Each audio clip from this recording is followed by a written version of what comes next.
Eu vou procurar ser rigorosa aqui. Obrigado, Ó, presidente. com a aquiescência da senadora Gleice. Não vou aquecer. Bom, queria cumprimentar aqui a senhora Janaína e dizer que eu saio daqui mais convencida do que entrei, que a senhora e o professor Miguel Reale são militantes políticos partidários de oposição, principalmente depois dessa sua resposta ao senador Caiado. E pela cronologia dos acontecimentos, não só por ter a senhora aceito uma contratação do PSDB para proferir um relatório e por ele receber 45 mil, mas pelo seu espírito cívico continuar entrelaçado com o PSDB e com a oposição depois disso. Porque em outubro de 2015, o líder do PSDB na Câmara, o Carlos Sampaio, cujo advogado Flávio Henrique, que subscreveu com vossas senhorias a denúncia, foi assessor do Carlos Sampaio, participou de uma reunião no Rio de Janeiro com o presidente da Câmara, Eduardo Cunha. Na pauta da conversa estava um novo pedido de impeachment a ser formulado pela senhora, pelo professor Miguel Reale e pelo professor Hélio Bicudo. Esse novo pedido deveria incluir fatos referentes a 2015, para que o presidente da Câmara pudesse aceitar a denúncia. Então, eu pergunto, se Vossa Senhoria estava tão convencida dos fatos de 2014 e de todo o conjunto da obra, como Vossa Senhoria falou aqui, por que consentiram em aditar o pedido de impeachment a pedido do presidente da Câmara? E pior é que a oposição, em contrapartida, PSDB, democratas, toda a oposição, se comprometeu em proteger o senhor Eduardo Cunha no processo de cassação deles. Até porque isso ficou evidenciado. O processo da presidenta Dilma andou e o processo do seu Eduardo Cunha ficou parado.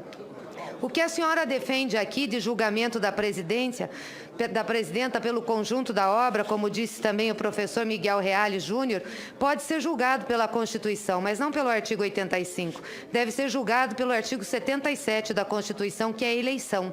Aí você pode julgar um mandatário pelo conjunto da obra, mas não por crime de responsabilidade, que precisa ser específico e muito bem determinado. É um estado de exceção que a gente vive no impeachment.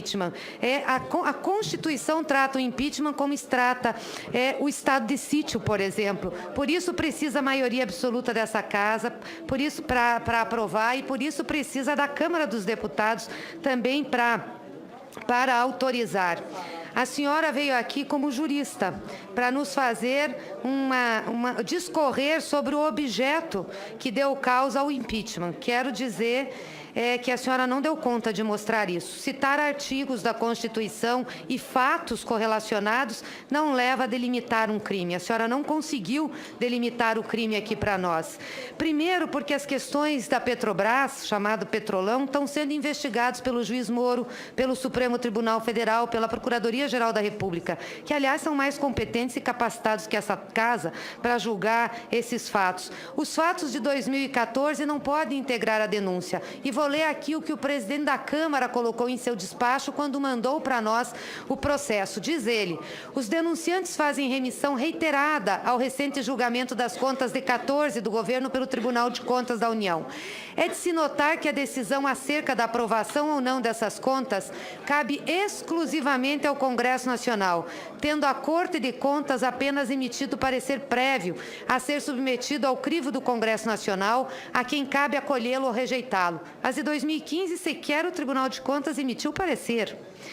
Mas continua ele: além disso, os fatos e atos supostamente praticados pela denunciada em relação a essa questão são anteriores ao atual mandato. Assim, com todo o respeito às muitas opiniões em sentido contrário, considero inafastável a aplicação do parágrafo 4º do artigo 86 da Constituição Federal, a qual estabelece não ser possível a responsabilização da Presidenta da República por atos anteriores ao mandato vigente. Se aquela casa não pode porque fere a Constituição, essa casa também não pode porque fere a Constituição. Constituição.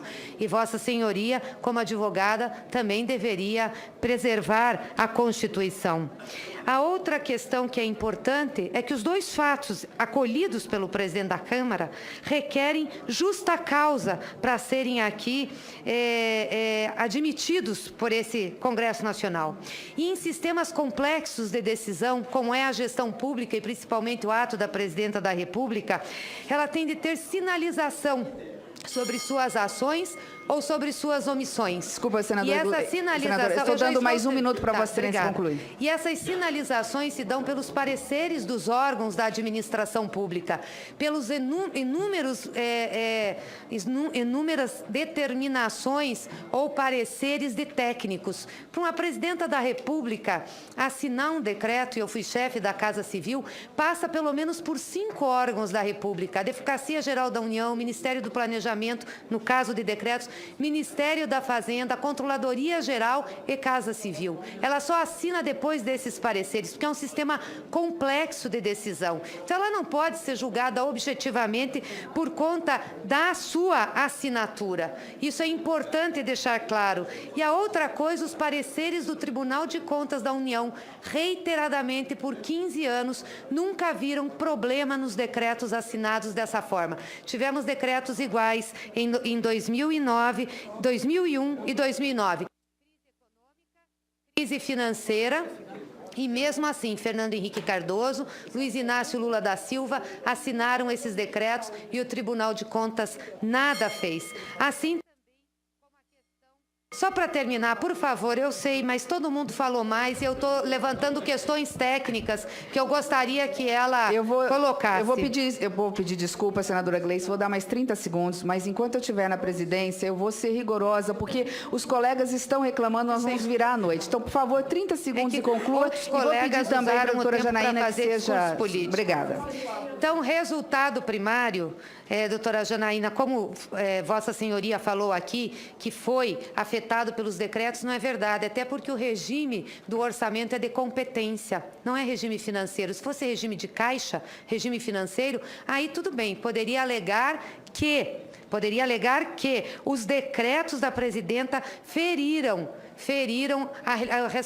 o resultado primário, mas não é verdade, porque é regime de competência e se apura no final do ano. Além disso, os recursos estavam contingenciados, ela só usou o financeiro depois que esse Congresso Nacional aprovou o PLN 5. Antes disso, não. E eu queria também falar, infelizmente, sobre o Plano Safra, porque eu queria a opinião de Vossa Senhoria.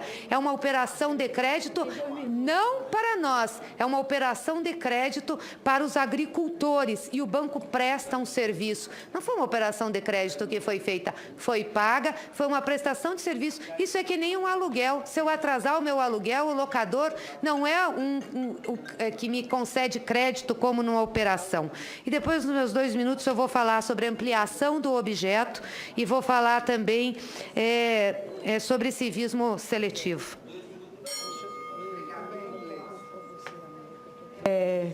Primeiro, não existe civismo seletivo. O civismo, ele é no todo. O que é estranho ser seletivo é a luta contra ditaduras, né? Não acho adequado lutar contra algumas ditaduras. Então, o civismo, ele não é seletivo. Vamos por partes. O doutor Flávio Henrique não é meu advogado e não é advogado do doutor Hélio Bicudo. Dr. Flávio Henrique é advogado do Dr. Miguel Reale Júnior. Vossa Excelência pode pegar a denúncia ofertada em 1º de setembro, leia e compare com a denúncia ofertada em 15 de outubro. Tá? Na denúncia ofertada em 1º de setembro, tem lá tudo de Petrolão e Lava Jato, que tem na de 15 de outubro, com os acréscimos dos fatos novos até aquele momento, e tem tudo de pedaladas fiscais, com fulcro no trabalho do TCU, 1º de setembro. A de 15 de outubro tem Petrolão, Lava Jato, pedaladas fiscais e tem os decretos. Como eu disse desde o princípio, eu não omiti isso.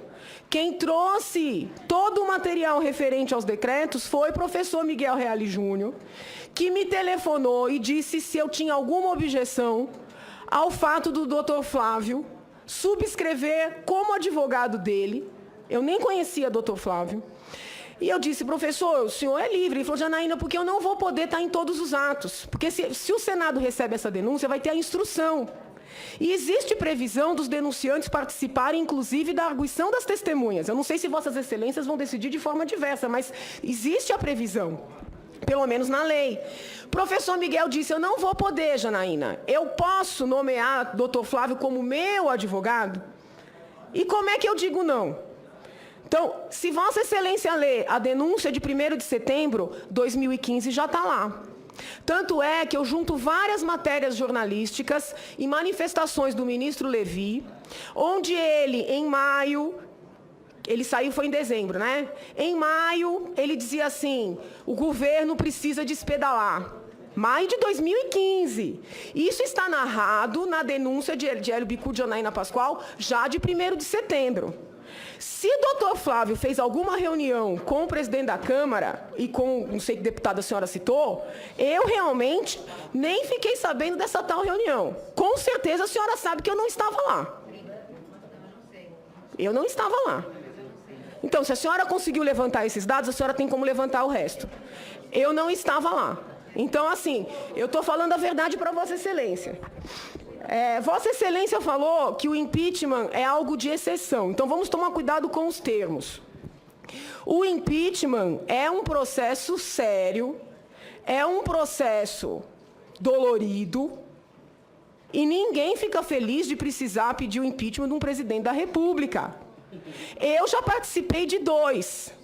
Na época do Collor, eu era cara que é senador aqui na casa, não quero desrespeitá-lo, mas na época havia todos os motivos e eu fui para a rua como cara pintada. Porque eu não tinha ainda formação. Eu estava no 1º ano da faculdade, eu tinha 17 para 18 anos. Entendeu? Então, assim, não, estou falando porque o Collor não é senador agora. Então, eu pedi o impeachment dele na condição que eu tinha naquele momento. De estudante do Lago de São Francisco, membro do 11. Foi dolorido lá, está sendo dolorido aqui. É um processo dolorido, mas é um processo constitucional. Não tem nada de exceção. Está previsto na Constituição Federal nesta, esteve previsto em anteriores, está previsto em constituições de outros países, tem obras doutrinárias nacionais e internacionais sobre esse processo.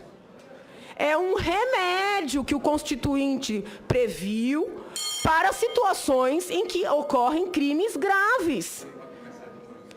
Vossa Excelência disse que a Lava Jato está apurando os crimes do Petrolão, que eles são mais competentes. Vírgula. Eles são competentes para os crimes comuns. Texto constitucional. Para os crimes de responsabilidade, competentes são Vossas Excelências. Eu decidi confiar em Vossas Excelências. Se Vossas Excelências vão querer corresponder a essa minha confiança, não estou pedindo para concordarem comigo, mas para se debruçarem sobre o que eu estou dizendo nos termos da Constituição. Vossa Excelência falou de eleições. Isso é importante que fique claro. Estão com uma moda aí de chamar eleições antecipadas. Isso não tem previsão constitucional. Isso sim é exceção. Não se pode criar regra para aplicar regra assim. Não pode. O impeachment está aqui desde sempre, já foi utilizado. Inclusive, eu e o doutor Lindenberg, senador, fomos juntos para a Paulista. Hoje estamos em polos opostos, mas estivemos juntos contra a Collor. Ele sabe, ele me conhece há 20 anos. 20 anos ou mais? Mais, né? 23, né? Há 23 anos ele me conhece. Eu passei do tempo, né? Obrigada. Apenas 15 segundos, senadora Gleice. Não, só para esclarecer que eleições antecipadas é possível, sim. Se o presidente que estiver em exercício mandar uma PEC para essa casa, é possível fazer. Então, não tem nada de exceção em relação a isso.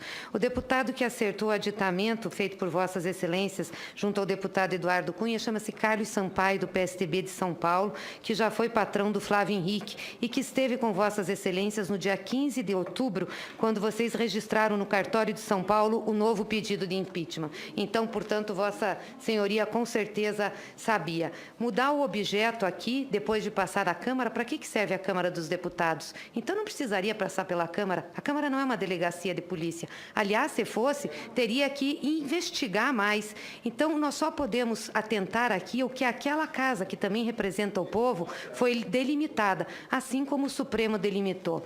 E, por último, eu quero falar, sim, de espírito cívico seletivo. Amanhã faz um ano que os professores do meu estado foram massacrados pelo governador do estado. Sabe para quê, professora Janaína?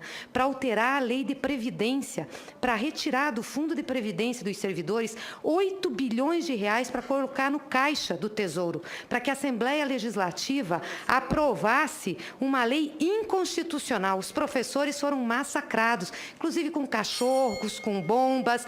Mudaram essa lei, fizeram uma pedalada no fundo de previdência. O estado do Paraná tem corrupção na Receita, tem desvio de verba em escola, é um problema que está nacional. Eu nunca vi Vossa Excelência se manifestar, Vossa Senhoria se manifestar sobre isso, nem o professor Reale, assim como também em relação a São Paulo, que teve decretos, sim, antes de mudar a meta fiscal, porque São Paulo mudou a meta fiscal de 2015 com a LDO de 2016 e editou 31 decretos antes disso de suplementação. Então, eu vou falar, sim, em espírito cívico coletivo, seletivo. Se a senhora quiser ficar fazendo discurso fácil aqui sobre ditaduras, pode fazer, mas era importante a senhora verificar as ditaduras que nós temos aqui dentro do Brasil, a começar pelo estado do Paraná, que bate em professor. A convidada não é ré aqui, não. Muito bom. Eu não sou. Ela se acha que tem o direito de falar sobre tudo. Veja, eu não sou, eu tenho falado isso para as pessoas, a pedidora de impeachment geral da União. Eu não sou.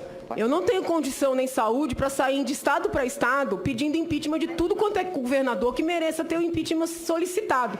O que eu tenho dito para as pessoas que me telefonam, a senhora não vai pedir o impeachment de Beto Richa, a senhora não vai pedir o impeachment de não sei quem. Um cidadão do Paraná que entenda que tem que pedir o impeachment pode pegar a nossa petição aqui, que está pública, estudar, utilizar o estudo, porque não existe direito autoral sobre petição. E peça. Qualquer cidadão de qualquer um desses estados tem essa competência. Agora, eu não sou a pedidora de impeachment geral da União. Por que eu pedi esse impeachment? Porque ninguém fez nada diante de um quadro dantesco de crimes, assim, a olhos nus. Se a presidente precisa mandar uma PEC para antecipar a eleição, é a prova de que não tem previsão constitucional. É a prova de que não tem previsão constitucional. Quando eu falei sobre o superávit e os decretos, eu não disse que os decretos geraram o déficit. Eu disse que ela baixou os decretos quando sabia que não tinha superávit. Se eu me fiz entender mal, peço desculpas. Eu não disse que ao baixar os decretos, ela gerou o déficit. Eu disse o seguinte, ela já sabia que não tinha superávit. E, contrariando a lei, ainda assim ela baixou os decretos. Foi isso que eu disse. Isso não é crime. Isso não é crime. É crime, Excelência, é crime. Está no 167, está no 10, está no 4. Na qual, por favor, me cite qual é o crime da presidenta assinar um decreto e fazer um crédito suplementar. Me diga, por favor. Sabendo que esse crédito suplementar não tem impacto no resultado primário, porque ele é orçamentário e o orçamento é regime de competência. E foi anulação de outros. Por favor, eu gostaria que Vossa Senhoria me citasse. Vamos lá. Vamos lá. Então, eu vou começar pela Lei 1079/50, que é a lei que descreve os crimes, tá? O qual corresponde tá a esse? Assim, 6. Ordenar ou autorizar a abertura de crédito em desacordo com os limites estabelecidos pelo Senado Federal, sem fundamento na lei orçamentária ou na de crédito adicional, ou com inobservância de prescrição legal. Esse é o item 6 do artigo 10 da Lei 1079/50, que é a lei que capitula os crimes, ou seja, descreve os crimes. Mas além não se dessa, enquadra aí. Enquadra, autorização Excelência. legal. Senadora, Além dessa... Artigo 4º da lei orçamentária. Mas tem a condicionante, Excelência. A condicionante foi alterada no exercício financeiro. Por favor. Não, eu só acho que tem que ser claro.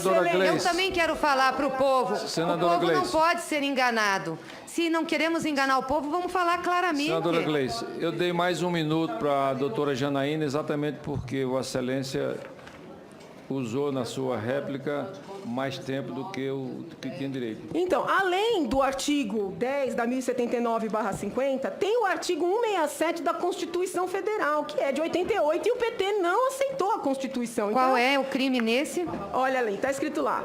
São vedados, 167. Inciso 5º, a abertura de crédito suplementar ou especial sem prévia autorização legislativa e sem indicação dos recursos correspondentes. Os recursos estão indicados e está na lei orçamentária a autorização. Mas ela estava pedindo para alterar antes de baixar os decretos. Doutora Janaína, Desculpa, é que conclua, não por tem favor. crime. Além disso, na Lei Complementar 101/2000... Conclua, por favor, doutora Janaína. Mesmo Eu só que não- indico que eu tenho o artigo 9, na Lei Complementar 101/2000, que é a Lei de Responsabilidade Fiscal. Então, tem artigo na Constituição, na Lei de Responsabilidade Fiscal e na principal, que é a Lei 1079/50, com alterações do ano 2000, por força do advento da Lei de Responsabilidade Fiscal. Passa a palavra ao senador Zezé Perrella.